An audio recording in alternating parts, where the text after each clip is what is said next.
ರಾಜ್ಯದಲ್ಲಿ ಎಲ್ಲೂ ಕಾಣದ ಕೇಳದ ಕಟ್ಟಳೆಯೊಂದು ಉಡುಪಿ ಜಿಲ್ಲೆಯ ಮಂದಾರ್ತಿ ಬಳಿಯ ಮುದ್ದುಮನೆಯಲ್ಲಿ ನಡೆಯುತ್ತದೆ.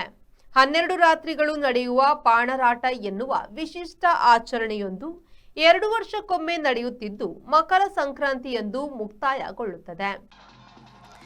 ಇಲ್ಲಿನ ಮುದ್ದುಸ್ವಾಮಿ ದೇವಸ್ಥಾನ ನೈಸರ್ಗಿಕವಾದ ಸಹಜ ಹುತ್ತಕ್ಕೆ ಪೂಜಾ ವಿಧಾನಗಳನ್ನು ನಡೆಸುವವರು ಬಂಟ ಅರ್ಚಕರು. ಜನವರಿ 2ರಿಂದ ಮಕರ ಸಂಕ್ರಾಂತಿಯವರೆಗೆ 12 ರಾತ್ರಿ ನಡೆಯುವ ಪಾಣರಾಟದಲ್ಲಿ ಪಾಡ್ದನ ಪಾಣರಾಟ, ಅಣಿಸೇವೆ, ಮದುವೆ ಕೋಲ, ಬಸುರಿ ಕೋಲ, ಕಂಬಳದ ಕೋಲ, ಕಟ್ಟುಕಟ್ಟಳೆ ಕೋಲ ಹೀಗೆ 12 ದಿನದ ಪಾಣರಾಟ ಸೇವೆಯಲ್ಲಿ ನಾನಾ ಭಾಗದಲ್ಲಿ ನೆಲೆಸಿರುವ ನೂರಾರು ಪಾಣರು ದೈವದೇವರುಗಳ ವೇಷ ಧರಿಸಿ ದೇವರ ಪರಿಚಯ, ಸ್ಥಳ ಮಹಾತ್ಮೆ, ದೈವದೇವರು, ಭಕ್ತರನ್ನು ಕಾಪಾಡುವ ಕುರಿತು ವಿವರಣೆ ನೀಡುತ್ತಾರೆ. ಇಲ್ಲಿನ ಭೂತರಾಯನ ಅಣಿಕೋಲ ಅತಿ ವಿಶಿಷ್ಟತೆ ಹೊಂದಿ 40 ಅಡಿ ಎತ್ತರದ ವಿಶಿಷ್ಟ ಆಕೃತಿಯ ಅಣಿಯನ್ನು ತಯಾರಿಸಿ ಅದನ್ನು ಹೊತ್ತು ಕುಣಿಯುವ ದೃಶ್ಯ ಮೈನವಿರೇಳಿಸುತ್ತದೆ. ಆವೇಶಭರಿತ ಅಣಿ ಹೊತ್ತವರು ಮುದ್ದುಸ್ವಾಮಿ ದೇವಸ್ಥಾನದಿಂದ ಹೊರಟು ಸೀತಾ ನದಿ ತೀರದ ನಿರ್ದಿಷ್ಟ ಸ್ಥಳದಲ್ಲಿ ಅಣಿ ಇಟ್ಟು ಪೂಜೆ ಸಲ್ಲಿಸುತ್ತಾರೆ.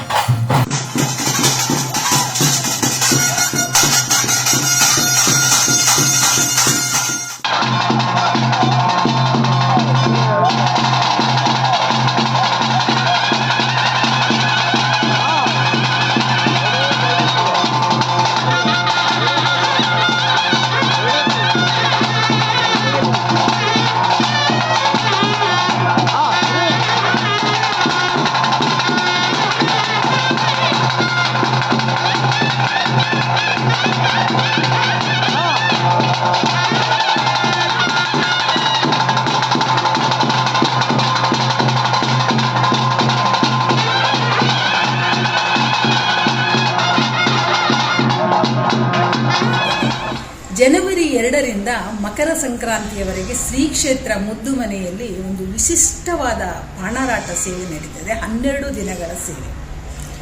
ಈ ಸೇವೆ ಅಪರೂಪದಲ್ಲಿ ಅಪರೂಪ ಅನ್ನಬಹುದಾದಂತಹ ಅಣಿ ಸೇವೆ ಇಲ್ಲಿ ನಡೀತದೆ.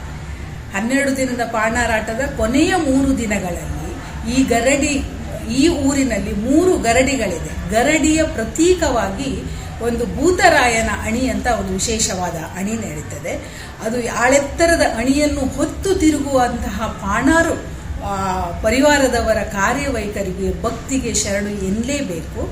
ಈ ಅಣಿ ಹೊತ್ತು ಹೋಗುವಾಗ ಈ ಅಭಿಮುಖವಾಗಿ ಅಣಿಗೆ ದಾರಿಯಲ್ಲಿ ಎದುರಿನಲ್ಲಿ ಯಾರು ಬರಬಾರದು ಎನ್ನುವ ನಿಯಮ ಹಾಗೂ ಯಾರು ಮಲಗಿರಬಾರದು ಎನ್ನುವ ಒಂದು ನಿಯಮ ಇದೆ. ಅದನ್ನು ಪರಿಪಾಲಿಸ್ತಾ ಇದ್ದಾರೆ ಇವತ್ತಿಗೂ. Bureau report V4 news Brahmavar.